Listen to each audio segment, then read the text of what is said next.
Hey, this is Steve Lukather, and you are listening to Sonic Perspective. You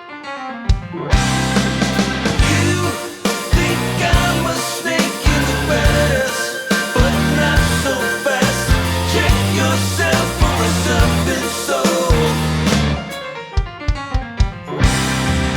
I can't do this anymore.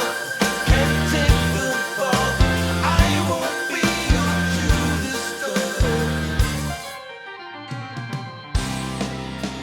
Hi, everyone, and welcome to another interview of Sonic Perspectives. I'm Rodrigo, and I have a very special guest today, a musical genius who has been on more than 1,000 albums, Mr. Steve Lukather.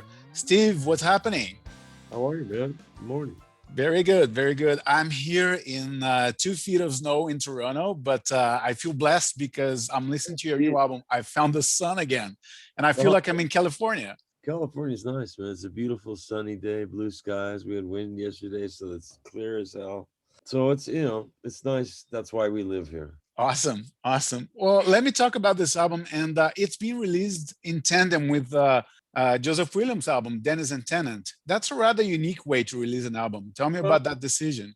well, we were always going to work together anyway. Mm, At the end of the last Toto, that was he was working on something, and I said, "Well, I got to do a record too." And we ended up, I got him made a call to the label and said, "You got to hear this music."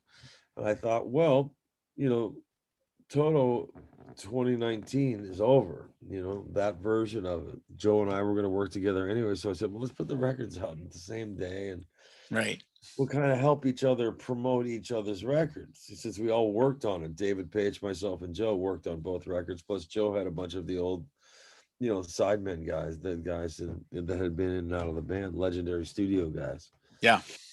Sorry, and so it's kind of if you put the two records on shuffle, you might have a little Tony, like a Toto record, kind of. Yeah. Yeah, I did. Almost. Yeah. I did my record in 8 days live. Doing everything but the vocals live and a couple little teeny overdubs. Song a day, 8 days. Mhm. See you later. No click tracks, no nothing. Really old school. No rehearsals or demos. Just here's the charts. Let's run it once and do it. We got take two on everything. And then I overdubbed the vocals, and it was just a lot of fun to do. Now Joseph, meticulously produced his record. Mm. It's a real piece of work. Yeah. It's genius level songwriting, production, and harmonies and arrangements. I love it. And so here's the thing. We're going to go out and tour as Toto because Paige and I lost the lawsuit and we got our percentages, use the name, try to make our money back. Yeah. The music is Toto. I mean, I'm the only guy that's been in all 15 versions. So at the Exactly. end of the game, Joe and I are just keeping the music alive. It's not Toto 1978, 1980, 90, 2000, whatever. It's a Mhm. new version. We're just playing homage to the music. And, I have every right to do this. Absolutely. Yeah. Anybody does. I mean, it's not going to bring anybody back from the dead, and it's not going to make anybody happy who hates the road and all the rest of it. So Joe and I love the road. We're going to go out and work, and we did a live stream with our new band. Yeah. And these guys are world class. I mean, Spud from Snarky Puppy, man, one of the baddest bands out there. John Pierce, one of my oldest friends, studio guy with Huey Lewis, has been with he was in our high school band and everything. Yeah. He's on bass, and then we got found this guy Steve Majoria who plays keyboards and sings the crazy high parts better than Mm. anybody. And I put a band together in 10 days, and we did it. We Wow. did a live stream, played a bunch of the old Toto stuff just so people could hear what it sounds like, what Mhm. it's going to sound like. And by popular demand, it's coming out as a DVD this summer. Awesome. Oh, good to hear Visually, that. it's really stark and just lights on and some cameras set up. There was no real Joseph edited what was there. Uh-huh. It was like we'd never done this before, and there's no audience, so that's kind of weird. So Yeah. musically, it came out great. So, and you get to Yeah. see the band. There's a half-hour interview thing with Paige, me, and everybody, the new guys. So it's going to be a nice companion piece to introduce everybody to what's to come. Oh, cool. I had a question about that later on, but tell me what the process was like to select these guys for the new lineup. Well, word of mouth. I mean, our Okay. keyboard player that stayed on, Xavier, he was in a band Ghost Note, which is an Mm. offshoot of Puppy Guys.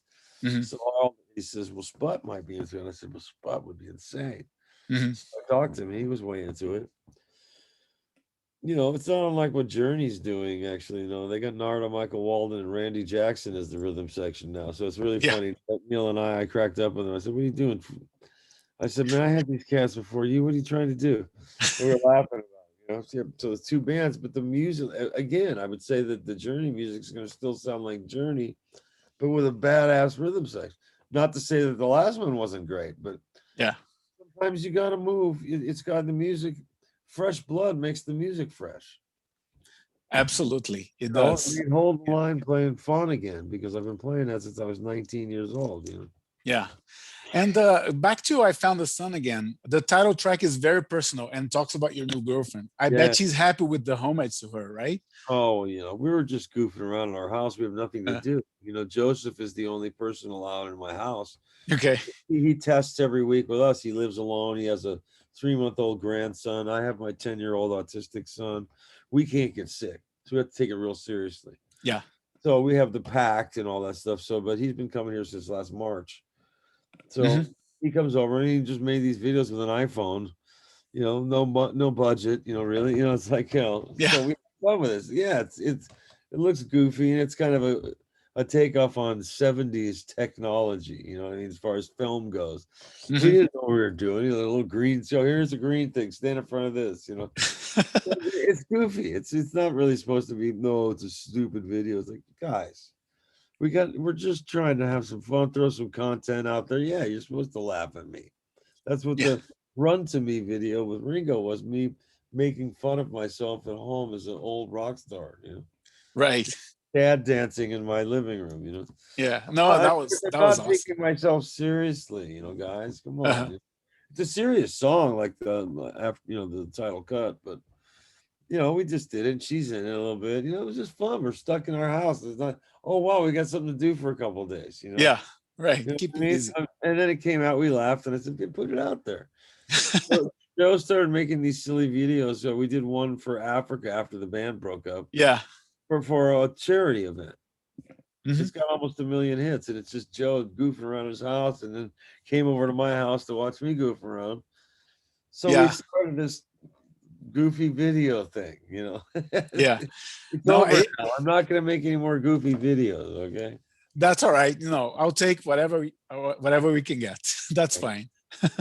But what I found is that sonically, it's a very uplifting album, almost with a summer vibe. But some of the lyrics come across as angry, like on "Along for the Ride" and "Serpent's Kiss."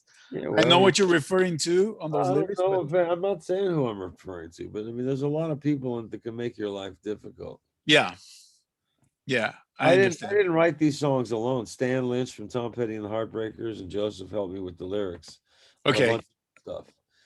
So okay, yeah, I'm angry about shit, some stuff, but I mean, isn't everybody? understandably, Isn't yeah, everybody? yeah, If you can relate to the song about somebody stabbing you in the back and leaving you to die, you know what I mean? I understand. Emotionally speaking. Yeah, So I mean, we all are going through these sort of things. So it's time. I didn't want to. I'm not pissed off at the world. I'm actually happier than I've ever been. that's I'm good to hear. love. I'm not happier than I've ever been in the sense of. I mean, my life has been stolen. I mean, I've been on the road for 45 years since my very first real tour and my first recording session. I was 18 years old, where I got Mhm. did a union date at a real studio for a real record. I was 18 years old. So it's been quite a ride at 63 now. So I mean, Oh yeah, I already wrote a book. I'm not. People go write another book. I'm going. I don't want to write a book and then have to explain all the mean, weird shit. I think it was one and done. It was a number one on the Amazon, 5 stars. Like, I got lucky. I'm not a writer.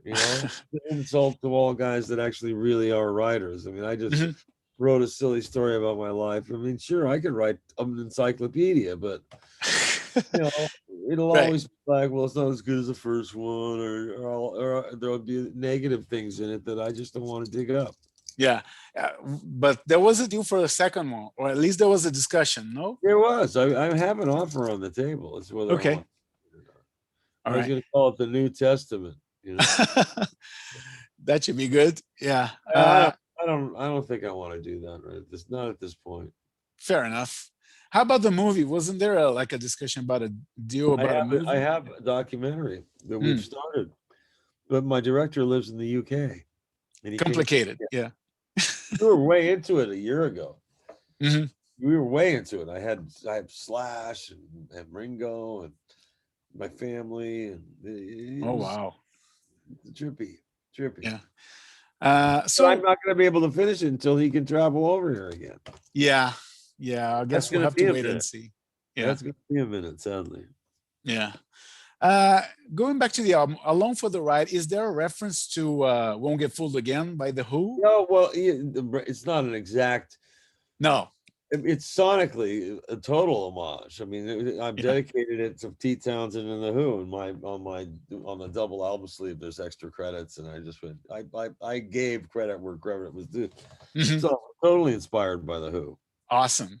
Awesome. No, I mean I'm shamelessly give it where I gave it credit. I didn't steal the notes per se, but that synth sound is the exact sound of the breakdown and won't get Yeah. fooled again. Yeah. So We noticed that. Yeah. so it makes people smile and go, "Oh, that's familiar," but I Yeah. didn't steal it. I just stole the Of course sound. not. When Yeah. when Jeff Babco started playing that, because we like there was no rehearsals or nothing. That well, we got this breakdowns. Jeff, I want you to do think Pete Townsend like the Who's Next. And then he comes up with the exact thing and plays it live. It's not hooked up to a click or a Yeah. clock or anything like that. It was Right. just brilliant. Like doing down, moving the filter. It Hmm. was all done live in the room. All those sound effects, he'd hit something and then go back to playing on the page to be playing real Hammond organ, real piano with the piano open because everything was leaking into it. It was really 1972 recording. Wow. In 2020, Ken Freeman, my engineer, just killed it. I said I wanted to sound like it was musically speaking and vibe wise from early 70s, but with a 2022 fidelity. So it's real sounds really good. And Yeah. it's not an overproduced record. You can hear everybody play. Yes. And you can Absolutely. hear everybody going, I'm not really sure what's going on. Okay, this is great. It reminds me of all those great jam records, Traffic, Hendrix, Yeah. Layla, all the great live in the studio records, Yeah. That's what I wanted to get, and that's what we got. So I mean, I'm happy there. I mean, I made this record as an artistic statement rather than, well, I'm gonna have a hit record or something like that. Yeah. The No, and record it company, does show. Yeah. Ed, the president of Mascot, he just goes, just play a bunch of guitar on it, will you? I said, And well, I that you want to do did. that, but I didn't want to do a whole instrumental record because there are other guys that do that better than me. Mhm. But I also like to jam within the context of a song, so I picked the cover songs first Oh, to okay. to set a tone of what I was trying to say and write, even before I'd written anything. I said I want to go from this era because nobody makes records like this. Everything is all on the computer, on the grid, with the auto tune, with the Melodyne, with all this stuff. Yeah. And that's just the way you make records now. And there's a sameness to the sound sonically when you do it that way. Yeah. So I wanted to go, let's just use the Pro Tools as a gigantic tape recorder so we can get the fidelity and the use of recalling mixes or getting it's there's no tape rewind stuff. You spend half your life rewinding. And so I mean I gave it up there, but in reality I just wanted to have fun and be inspired by all of my favorite musicians. Joe Walsh is a fucking dear friend of mine now. Hmm. As a child, I've been into his music since 1969 with the James Gang Wow. solo, first album, your album. So, I mean, to go full circle with that, I just wanted to pay an homage to my friend Joe. We all love Joe. Nobody covers Joe songs like that. They cover Rocking Mountain Way, and that's it. Yeah. Yeah. Yeah, this was a deep cut off of this third solo album. So what? And then Bridge of Sighs is just a classic. I was playing that song in junior high school, but not like Robin, but a big Yeah. Robin Trower fan, and it's a really cool song to play on. It's a great jam in the studio song. Yeah. So we did it, and all that is the take and me singing an overdub with a big delay on my voice, like it's in a big arena. Hmm. You And do play that one on the so I Totos. wanted to go ahead. No, you do play that song on the Toto shows as well, right? Bridge of Well, Sighs. I did at one time. I threw that in, and I thought, well, fuck, it, let's do the whole song. Yeah. And it's one of those things that just when we did it, at the end of it, I said, "You got that right, right?" Because I was so many times back in the day, we do this amazing take, and we go, "Guy, you got that right." Oh, you guys wanted me to record that? It's like, fuck, are you kidding me? So everything. The rule is always keep the red light on.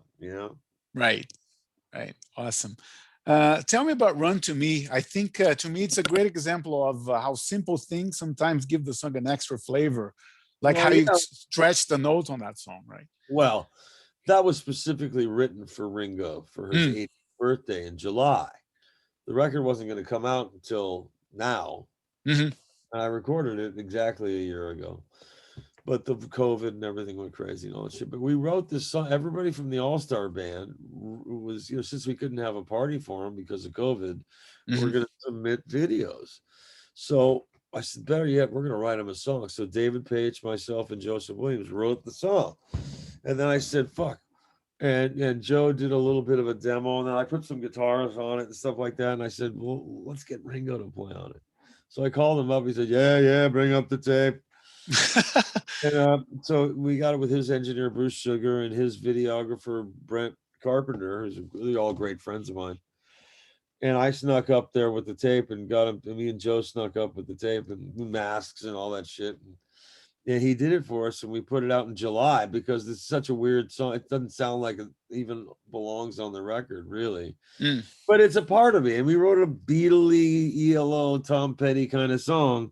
yeah. And, so that's part of me. That's part of what I do. But the rest of the record is really much more of what it is. You know what it is. So this is just an oddball pop song, but it has fucking Ringo on it, man. He's my friend. It was a great honor.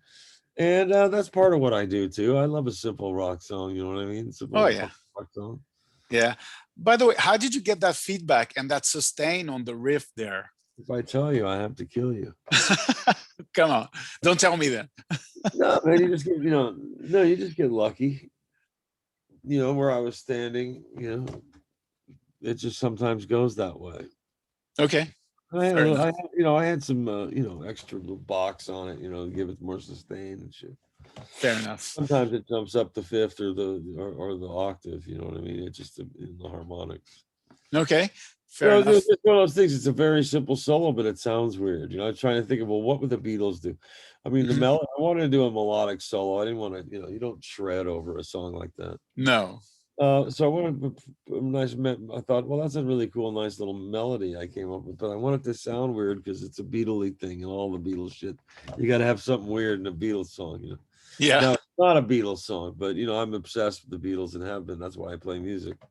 So to me, this was such an honor. On his last album, I wrote 2 songs with him, and Paul McCartney played bass. So it was me, Paul, and Ringo. So I was like, that's pretty cool. He's really good to me. He's a dear. For matter of fact, I got to call him today. But Oh, anyway, yeah. I great. mean, we FaceTime a couple times a week. Awesome. I've been in the band for 9 years. We really actually become really great friends. He lives close by. We used to have, hang and have dinner once a week, but hmm nobody can do that anymore. But what I wouldn't give to go out to one of my favorite restaurants, but they're all going under. Jesus. You know, They're all closing it's here. bad. It's bad. If I wasn't smart and live within my means and save money, I could be really scared right now. I know a lot of people that are losing their homes and don't have a job and don't know when their job's coming back. Oh, yeah. If you're not prepared for a nightmare, this is truly a nightmare. Indeed, man. Indeed. But I mean, we're ready to go. I got a band. I got records out. I'm like, come on, let's do this. But we have to be patient, and yeah, patience is never a virtue of mine. So I'm trying my best. I don't think anybody was prepared for this, but we have to carry on, right? So Yeah. you read, like, we had dates on the books. I mean, we had a end of summer tour booked, and now it's just like we're Yeah. not ready. Falling apart. Yeah. The world's not ready to be standing in a room with 10,000 people or outside in a field with 40,000 people or something like that. Yeah. Not yet. Not yet. Not yet. I But mean, 2022. So I'm like, that's daunting as it's. I can't even believe it's almost March. I mean, it's crazy. yeah. Hopefully we'll get a vaccine soon, and hopefully this year Oh, will pass soon as well. I hope that the vaccine works first off. Yeah. Yeah. I hear all these fucking horror stories. Yeah. So I can't even get it now because of my age. I'm too old and too young. Yeah. My dad's in that Yeah, bracket too, where he yeah. wants the vaccine, but I gotta go to wait till April. So I'm stuck in my house until then. yeah. But one thing that's in full display on this album, which people rarely mention, is how great a singer you are. No, no, I'm not. Oh, come on. You know what's funny? I didn't. Joseph hung around with me and helped me produce my vocal because I do, like I said, we get the track. I let everybody go. I might do an acoustic guitar overdub or double a guitar riff, but other than that, we Mm, didn't do any crazy overdub. Joseph did some background vocals for me. right. He sat there with me that same day and would do the lead vocal with me. Come on, no, you can do that better. Okay. Produce my vocals and stuff like that. And then, but I pick songs A in the right key and that are not hard to sing per se. Hmm. You know what I mean? There's a lot of bluesy inflections. I'm not a great singer. I never was. I don't think I am. I don't write singer on my resume. I can sing a few little bits and pieces. I've gotten better at it. A, because I take care of it so much better and I studied it, but I mean I haven't sung in a year really Hmm. after the album. So I got these vocals real quick because they were easy to get. Maybe I double one or two lines, but that would be it, and then I wanted it to be real. I mean, there's little squeaky things on the guitar. There's that's a little teeny bit sharp, or that vocal isn't really perfect, but it's real because It people is. are not perfect. I mean, old Miles Davis records, you hear him squeak the horn once in a while. Yeah. You hear Jimmy in the studio just, goes for something and it's just not quite, but that's what makes it great because it wasn't calculated. It wasn't worked out. It wasn't like, oh, I already worked out the solo perfectly. Let me do it again because I'm going to play exactly the same thing. I mean, this Yeah. was completely fly by the seat of your pants improvisation. Yeah. People don't make albums like that anymore. It's No, all that's what note I mean. perfect. I realize I'm not going to have a shot at having a hit song, even if I wrote one. So I said, well, let me make a record for the people that like me the way I play the guitar and want me to hear me stretch out and do non-Toto kind of music, even though there's enough of nod to it because I can't help it. I got Joe and Dave on it with me as well, and when I write, that's who I am. But Hmm. there's also a lot of things that wouldn't be on a Toto record. So, I mean, Yeah. so Yeah. this is the best me I could possibly do. I mean, I can't keep up with the fastest gun in the West shit, man. I'm a 60-year-old guy. You don't You have to. There's little kids that can play faster than anybody, but they couldn't. They don't know how to play great rhythm guitar or anything yet. They learned all the tricks first. Yeah. They learn all the fast stuff and all the Right. tricky stuff, but no melody, no sense of Like, melody or rhythm. So, it's yeah, like all frosting, no cake.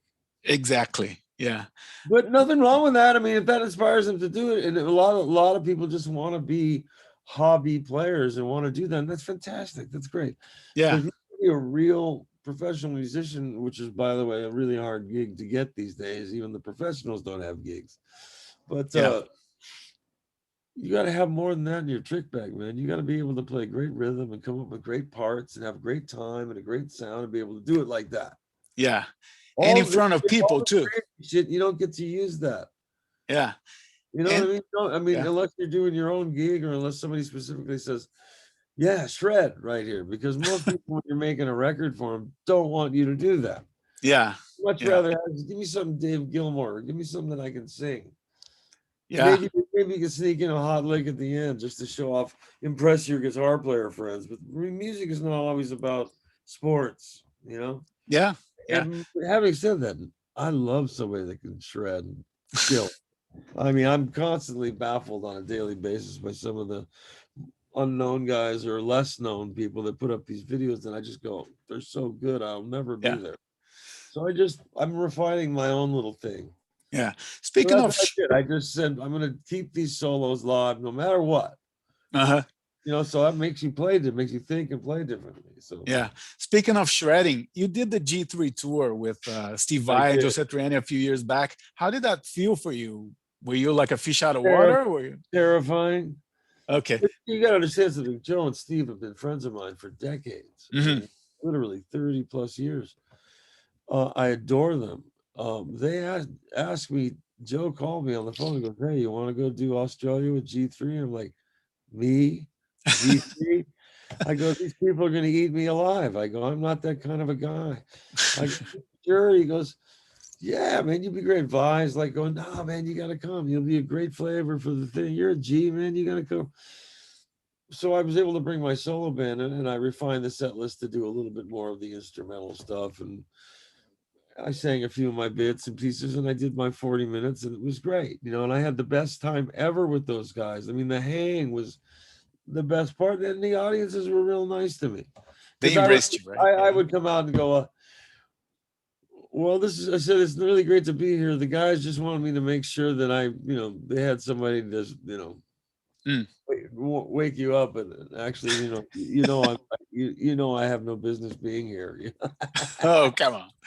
No, but then we jam at the end. It was such a great honor. It was like being able to be on a Super Bowl team. Awesome. Awesome. And I love Joe and Steve, and I respect them. Those are two of the greatest guitar players on earth. Yeah. Also my friends. Yeah. And I think they brought me along because I'm funny. I was there for the Right. I think it worked out pretty well, but it was terrifying. Believe me, it was really terrifying to go out there and go, every guitar player in here is better than me, and they're all looking like, what the fuck are you doing here? And that Toto guy's gonna tell me he better not play Africa. I'm gonna throw shit at him. So, I mean, that was what was going on in my head. When in reality, the audience is really cool to me. They gave me a real nice applause. I mean, nothing like those guys. But John Petrucci was in on some of that. We did Mexico. Oh, wow. Another genius player. You know what I mean? Yeah. It's sort of like getting out of the pool, ice pool naked, and you have like a micro penis, right? Well, good analogy. You're the real guitar players, Mhm. I would always be making fun of myself, so I won the audience over just by being. They go, oh, he's not trying to be he's having fun with it. Everybody knows we're all friends and shit like that. Yeah. But nonetheless, I get to put that on my resume, and that meant a lot to me. There you go. And after playing on so many albums, and I mean, you achieved so much, what else do you aspire to accomplish musically, or anyone you want to play with that you haven't yet? I think being able to make real, honest music like I did on my record, that was go out in the room and play it, go out on stage and play it. I'm not going to impress all the wild shredder guys. I mean, I'm like I said, I can't. I'm really glad to be the older guy now. You know what I mean? I really am, because the competition is insane. But I came up at the best times, and I wouldn't change anything. I mean, I got to be a session musician, the last great era of the session musician. I got to be that guy. I've won album of the year, the Grammys, and record of the year, and I've been nominated 15 times or something like that. Yeah. I've won. I've done it all. But the only thing I can do to keep doing is try to refine what I do and find some new notes and just try to be a better, honest, mature player, as opposed to let me show you what I got or whatever. I just want to be a more mature, seasoned player. I love it more now when I get up in the morning and play by myself before the sun comes up, just because it's feeding my soul. I'm used to playing 5 nights a week, 2 hours a night, almost 300 days a year, and then just stop. Yeah. Like, wow. Since I was a little boy, single digits. I've been in a band since I was 9 years old. Wow. That is a long time. Yeah. But going back to your book, there's some crazy stories out there about the Ramones opening for Toto and you guys opening for Rush. Yeah. Yeah, that was funny. True stories. All the Ramones guys. It was their 1978, so their shit was just new, and it was just a bad casting pairing. Yeah. If we'd have opened for their crowd, they would have thrown shit at us. You know what I mean? But the funniest part was them beating the fuck out of each other backstage after. And no one thought about canceling or, hey, come on, this is not doesn't look right, or. And Rush pulled the plug on us. Yeah, was it Rush the guys or Rush the management? You see my Rush cap right here, right? So. Oh no, listen, I got nothing against Rush. They're fucking great musicians. Yeah. No, we were opening, and I think maybe we went 30 seconds over or something like that. They just No. and we were going over well with the crowd, and they just fucking yanked it. Like, wow, dude, that was kind of harsh. Yeah. It's not like we were 10 minutes over. We were just about getting ready to end the song, you know. Uh, Those were the days when you torture the opening act. I don't know if it was the guys. It was probably not the guys. They probably didn't yeah. even know. But you know, unless they were watching and said "fucking yank him," I'll never know. I don't know those guys, so You didn't make amends with them afterwards, or you didn't? never met them. Okay. Fair Just enough. I talked to him once on the phone during a radio show thing, but it was all very friendly, and I didn't want to mention it. All right. Fair enough. No, it's okay. I mean, it didn't have anything to do with the bands per se. It was just the crew. Sometimes these crew guys go at it, you know. Yeah. It was 100 years ago. It doesn't matter to me. I'm not holding some grudge. Oh, I hate Rush. That's not the case at all. Some of that Fair shit's enough. great, you know. Fair enough. And speaking of your session work, you played on, I don't know, now about 1,500 records. You know, people have different numbers. Some say more, some say less. I never counted them. Yeah. There's a That's whole a lot of website to stuff. catalog your session work. Did you see that? Well, they put some stuff at the back of my book. They did some research, so whatever's in there, and there's more than that. But I mean, I don't sit and count them. I don't have the time or the memory, actually. Fair enough. There's so many. You're doing like 20 plus more sessions a week for years at a time. You know what I mean? Yeah. And nowadays, is that not the case anymore? I mean, do you There is not no get session. invited or? No, I stopped doing sessions 25 years ago. Okay. I mean, I'll do a guest spot. I just played on Mark Lettieri's new record, the guitar player from Snarky Puppy. Mhm. He asked me to do it. I did it for nothing. I just said, yeah, I'll play on it for you. He's one of the best new guitar players out there. But you know, I don't do sessions, you know, unless somebody really wants to make a big deal or pay me some ridiculous sum. I don't have a studio in my house. I believe in separation of work and home, you know. Fair enough. I still have little kids, and my youngest is autistic, Mhm. so he can be a handful sometimes. Most of the time, not. But I just like this is home life. This is work life. That way, I used to want to stay in the studio 24 hours a day. Now I want to be there for 4 or 5 hours and call it a day. Yeah, that is the complete opposite of the Eddie Van Halen approach, where he actually built the studio inside his house to get Well, it's more not control of inside it. of his house. It was a separate building, but Mm. yeah. God, that one, it's still such an open wound for me losing that, Ben. I Mm. can't even believe that he's gone. It's just, Yeah, it was 40 plus year friendship, man, not just guitar pals. We were really friends. I mean, yeah, I understand. I'm keeping up with Alex right now, you know. You are? Okay. Yeah, I'm really happy for Wolf's success, you know, and Yeah, you know, he's I gonna just carry know, the torch. oh Yeah, yeah, he's gonna carry his own torch. It's not fair to compare him to his old Yeah. man. not at all. My No. son has his band out, you know, and it was like, unfortunately, has to hear my name in every interview, just like poor Wolf has to hear Ed's name, and it's always going to be that way. Yeah, But, you know, rather than, I've never seen anybody deal with haters and people that fuck with you online better than Wolf, man. I mean, it's just amazing. he's fierce. Yeah. They say the most horrible things to this guy. You know, I call him a kid because he's always been a kid to me, but he's a 30-year-old man, you know. Yeah. And he's just making his first record. His old man was so proud of him. I mean, we talked about it every time. We were always talking about our kids. Yeah. He couldn't have loved or been more proud of his son than anybody, you know. And I'm sure he's watching from heaven going, yeah, man. Yeah. But the thing is Wolf's music doesn't sound anything like Van Halen. No, and he doesn't have to. And if it does a little bit, fuck everybody. His last name is Van Halen. Yeah. I mean, you know, it's hard for him not only to lose his dad, but to take shit from people who try to like, you're never going to be as good as this. What kind of person says that, A? I know. What person says that, A, to somebody who just lost his father? No less. Yeah.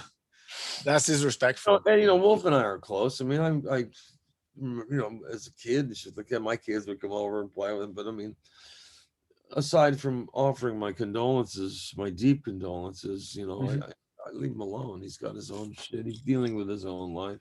Yeah. Alex and I are still dear friends, and I talk to him, you know, at least once every week and a half or so. How's he recovering, by the way? how do you recover from losing your brother?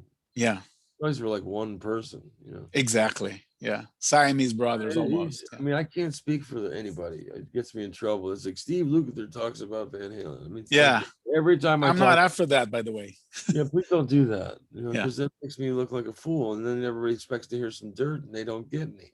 yeah, They just go, no, man. I mean, I loved him. I love all of them. Al's having a tough time with it. I mean, wouldn't you? Wouldn't I mean, you know, absolutely. of Yeah. course they're all having a tough time with it. As a fan, I'm having a hard time. Can you imagine being a brother? So yeah, I do. I can't imagine that. I mean, yeah, I wasn't a brother, but I was one of the closer friends, you know. yeah, You know, yeah, I live right around the street. You know, you just drop over, and you can always yeah, hear him coming in one of his fucking muscle cars.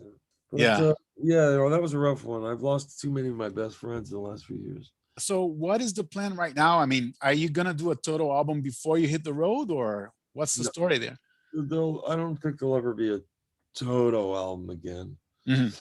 Might be a Dogs of Oz record, which alludes to the same thing. Dogs of Oz is what we were going to change the name. Now we're just going to name the tour after that, so people can see the differentiation between the old version and the new version. Right. But we just got solo records coming out this week, so I mean, we gotta let that Yes. go, and then we got a DVD coming out in the summer. So I don't know what's going to happen yet. I think we wait a month or so and see how the vaccine's going. We're ready to tour. We're ready. We just need like a week or two to add some new things to set and brush it all off and go play, because these guys are world-class musicians. Awesome, man. I cannot wait to see this band live. I saw the live stream and it's very much Toto. I don't care about other people's opinion. This is Toto. Everybody's gonna bitch and moan about it. They've done it ever since Simon joined the band. You know what I mean? Yeah. And then all of a sudden Simon leaves. Oh, how can you go on without Simon? And then Keith Carlock comes. They go, well, Keith's pretty fucking good. You know what I mean? Yeah. The drum chair and the singing chair are the two chairs that have really been changed the most. Mhm. And the Yeah. bass player, I guess. And we've had a lot of people in this band. I mean, I think I hesitate to count. Thank you so much for your time, and we'll talk soon. Thanks, Steve. Thank you. Cheers. Bye. Okay, everyone. Thank you for tuning in, and I hope you enjoyed this interview with Steve Lukather. The interview is available on many formats: YouTube, iTunes, Stitcher, Google Podcasts, and iHeartRadio. Also, please follow us on Twitter and Facebook, and subscribe to our YouTube channel. Let's wrap it up with the song "I Found the Sun Again" from Steve's new album. Stay safe, hang in there, and see you next time.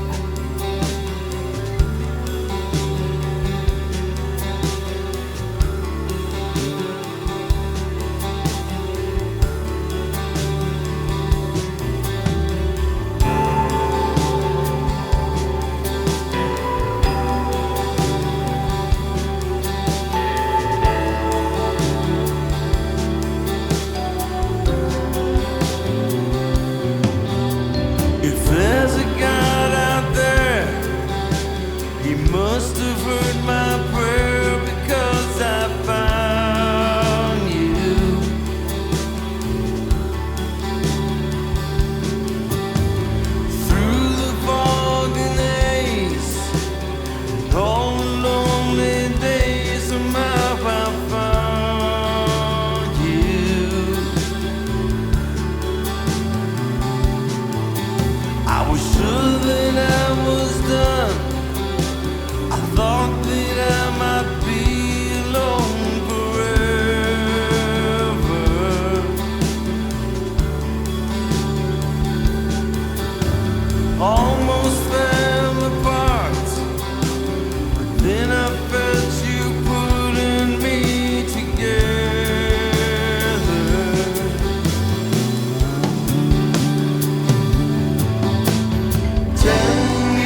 I found